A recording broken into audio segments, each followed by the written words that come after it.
Miller bercanda menepuk pantat sekretaris bosnya dan langsung tertangkap oleh sang bos. Anehnya, bos itu tidak memanggil polisi. Sebaliknya, ia malah menjanjikan promosi dan kenaikan gaji kepada Miller. Syaratnya, Miller harus tetap tinggal dan lembur malam itu. Miller sangat bingung, tetapi akhirnya ia setuju. Ia tidak tahu bahwa keputusan itu akan membuatnya menyesal seumur hidup. Tepat tengah malam, Miller berjalan keluar dari kantor dan melihat sesuatu di lorong.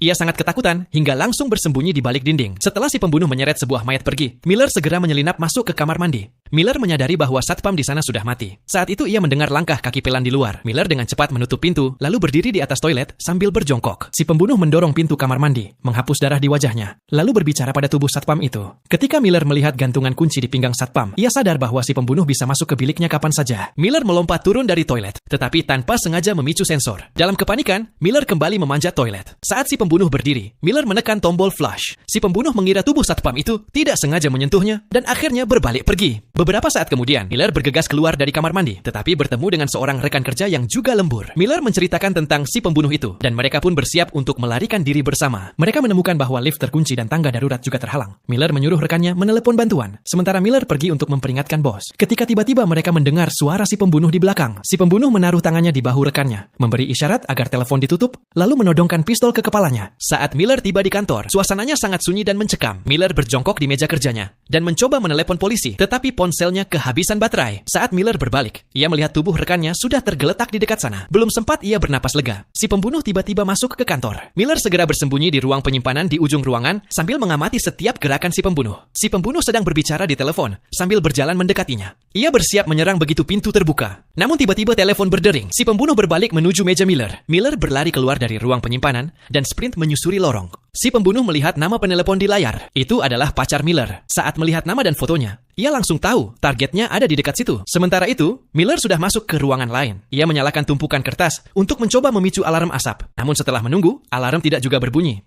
Miller melihat gedung di seberang dan melihat seseorang masih bekerja lembur. Ia pun melompat ke atas meja dan melambaikan tangan dengan panik meminta bantuan. Si pembunuh mencium bau asap dan berjalan menuju ruangan itu dengan pistol terangkat. Sekarang, setelah kamu menonton ini, menurutmu apakah Miller bisa lolos dari si pembunuh?